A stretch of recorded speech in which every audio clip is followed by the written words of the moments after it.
45 Kannada cinema trailer December 15ರಂದು ಬಿಡುಗಡೆಯಾಗಿದೆ.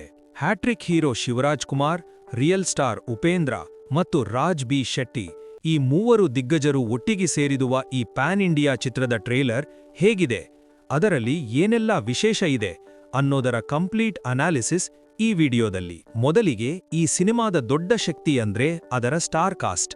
ಶಿವಣ್ಣನವರದ್ದು ಒಂದು ವಿಭಿನ್ನವಾದ ಲುಕ್. ಟ್ರೇಲರ್ನಲ್ಲಿ ಅವರು ಸ್ತ್ರೀ ಪಾತ್ರದಲ್ಲೂ ಕಾಣಿಸಿಕೊಂಡಿದ್ದಾರೆ ಅನ್ನೋದು ದೊಡ್ಡ ಹೈಲೈಟ್. ಅವರ ಆಕ್ಷನ್ ಮತ್ತು ಇಂಟೆನ್ಸ್ ಎಮೋಷನ್ಸ್ ಎಂದಿನಂತೆ ಮಾಸ್ ಪ್ರೇಕ್ಷಕರಿಗೆ ಹಬ್ಬ. ಉಪೇಂದ್ರ ಅವರ ಪ್ರೆಸೆನ್ಸ್ ಇಡೀ ಕಥೆಗೆ ಒಂದು ಫಿಲಸಾಫಿಕಲ್ ಟಚ್ ಕೊಟ್ಟಂತೆ ಕಾಣಿಸಿದೆ. ಅವರ ವಾಯ್ಸ್ ಮತ್ತು ಮ್ಯಾನರಿಸಂ ಒಂದು ರಹಸ್ಯಮಯ ಪಾತ್ರಕ್ಕೆ ಸೂಕ್ತವಾಗಿದೆ. ಅವರು ಶಿವಣ್ಣನಿಗೆ ಆಪೋಸಿಟ್ ಆಗಿ ಕಾಣಿಸ್ತಾರಾ ಅಥವಾ ಅವರದ್ದೇ ಆದ ಇನ್ನೊಂದು ಕಥಾಹಂದರ ಇದೆಯಾ ಅನ್ನೋ ಕುತೂಹಲವಿದೆ. ರಾಜ್ ಬಿ ಶೆಟ್ಟಿ ಮಂಗಳೂರು ಸ್ಟೈಲ್ ಡೈಲಾಗ್ಸ್ ಮತ್ತು ಅವರ ಸಹಜ ನಟನೆ ಸಿನಿಮಾದ ಇನ್ನೊಂದು ಮುಖವನ್ನು ತೋರಿಸಿದೆ. ಕಥೆಗೆ ಬೇಕಾದ ಭಾವನಾತ್ಮಕ ಬೆಂಬಲವನ್ನು ಇವರ ಪಾತ್ರ ನೀಡಬಹುದು. ಅರ್ಜುನ್ ಜನ್ಯ ಅವರು ಡೈರೆಕ್ಟರ್ ಆಗಿ ಪಾದಾರ್ಪಣೆ ಮಾಡುತ್ತಿರುವ ಈ ಚಿತ್ರದ ಮೇಲೆ ಬಹಳ ನಿರೀಕ್ಷೆಯಿದೆ. ಟ್ರೈಲರ್ನಲ್ಲಿ ಮ್ಯೂಸಿಕ್ ಮತ್ತು ಬಿಜಿಎಂ ತುಂಬಾ ಸ್ಟ್ರಾಂಗ್ ಆಗಿ ಮೂಡಿಬಂದಿದೆ. ಸತ್ಯ ಹೆಗಡೆ ಅವರ ಸಿನಿಮಾಟೋಗ್ರಫಿ ಕೂಡ ಕಣ್ಣಿಗೆ ಹಬ್ಬ. ಪ್ರತಿಯೊಂದು ಫ್ರೇಮ್ ಕೂಡ ರಿಚ್ ಮತ್ತು ಕಲರ್ಫುಲ್ ಆಗಿದೆ. ಈ ಚಿತ್ರದ ಟೈಟಲ್ 45 ಅನ್ನೋದು ಒಂದು ದೊಡ್ಡ ಪ್ರಶ್ನೆಯನ್ನು ಹುಟ್ಟುಹಾಕಿದೆ.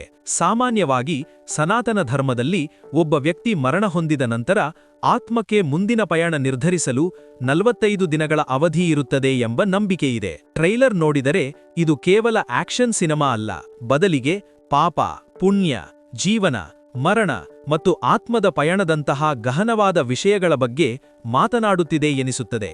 ಕೆಲವೊಂದು ಡೈಲಾಗ್ಸ್ಗಳು ತುಂಬಾ ತೂಕವಾಗಿವೆ. ಮುಖ್ಯವಾಗಿ ನಾನು ಜೀವನ ಕೊಡಕ್ಕೆ ಬಂದಿದ್ದೀನಿ, ಅವರು ಜೀವನ ಕಸ್ಕೊಳ್ಳಕ್ಕೆ ಬಂದಿದ್ದಾರೆ ಎನ್ನುವಂತಹ ಮಾತುಗಳು ಕಥೆಯಲ್ಲಿರುವಂತಹ ದೊಡ್ಡ ಸಂಘರ್ಷವನ್ನು ತೋರಿಸುತ್ತವೆ. ಶಿವರಾಜ್ ಕುಮಾರ್ ಮತ್ತು ಉಪೇಂದ್ರ ಅವರು ಇಲ್ಲಿ ರಕ್ಷಕರು ಮತ್ತು ನಾಶಕರಾಗಿ ಕಾಣಿಸುತ್ತಾರಾ? ರಾಜ್ ಬಿ ಶೆಟ್ಟಿ ಅವರ ಪಾತ್ರ ಇವರಿಬ್ಬರ ಮಧ್ಯ ಬರುವ ಒಂದು ಸಾಮಾನ್ಯ ಮನುಷ್ಯನ?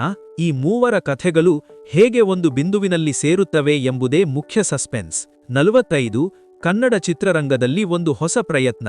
3 ದೊಡ್ಡ ಸ್ಟಾರ್ಗಳ ಸಂಯೋಜನೆ, ಅರ್ಜುನ್ ಜನ್ಯ ಅವರ ಸಂಗೀತ, ಸತ್ಯ ಹೆಗಡೆಯವರ ಅದ್ಭುತ ವಿಎಫ್ಎಕ್ಸ್ ಮತ್ತು ಮೇಕಿಂಗ್ ಕ್ವಾಲಿಟಿ. ಸಿನಿಮಾ ಒಂದು ಪ್ಯಾನ್ ಇಂಡಿಯಾ ಸ್ಟ್ಯಾಂಡರ್ಡ್ನಲ್ಲಿ ತಯಾರಾಗಿದೆ ಅನ್ನೋದಕ್ಕೆ ಟ್ರೇಲರ್ ಸಾಕ್ಷಿ. ಇದೊಂದು ಹೈ ಆಕ್ಷನ್ ಎಂಟರ್ಟೈನರ್ ಜೊತೆಗೆ ಒಂದು ಬಲವಾದ ಭಾವನಾತ್ಮಕ ಮತ್ತು ಫಿಲಸಾಫಿಕಲ್ ಕಥಾಹಂದರವನ್ನು ಹೊಂದಿದೆ ಎಂದು ನಿರೀಕ್ಷಿಸಬಹುದು. December 25 cinema ಬಿಡುಗಡೆಯಾಗುತ್ತಿದೆ. 45 ಟ್ರೇಲರ್ ಸದ್ಯಕ್ಕೆ ನಮ್ಮ ಕುತೂಹಲವನ್ನು ಡಬಲ್ ಮಾಡಿದೆ. ಕನ್ನಡ ಚಿತ್ರರಂಗಕ್ಕೆ ಈ ಸಿನಿಮಾ ಒಂದು ದೊಡ್ಡ ಯಶಸ್ಸು ತಂದುಕೊಡಲಿ ಅಂತ ಹಾರೈಸೋಣ. 45 ಚಿತ್ರದ ಟ್ರೇಲರ್ ಬಗ್ಗೆ ನಿಮ್ಮ ಅಭಿಪ್ರಾಯ ಏನು? ನಿಮಗೆ ಇಷ್ಟವಾದ ದೃಶ್ಯ ಯಾವುದು ಮತ್ತು ಈ 3 ಸ್ಟಾರ್ಗಳಲ್ಲಿ ನಿಮ್ಮ ಫೇವರಿಟ್ ಯಾರು ಅನ್ನೋದನ್ನ ತಪ್ಪದೇ ಕಮೆಂಟ್ ಮಾಡಿ ತಿಳಿಸಿ. ಈ ವಿಡಿಯೋ ನಿಮಗೆ ಇಷ್ಟ ಆಗಿದ್ರೆ ಒಂದು ಲೈಕ್ ಕೊಡಿ ಮತ್ತು ಇಂತಹ ಹೆಚ್ಚಿನ ರಿವ್ಯೂ ವಿಡಿಯೋಗಳಿಗಾಗಿ ನಮ್ಮ ಚಾನೆಲ್ಗೆ ಸಬ್ಸ್ಕ್ರೈಬ್ ಮಾಡಿ.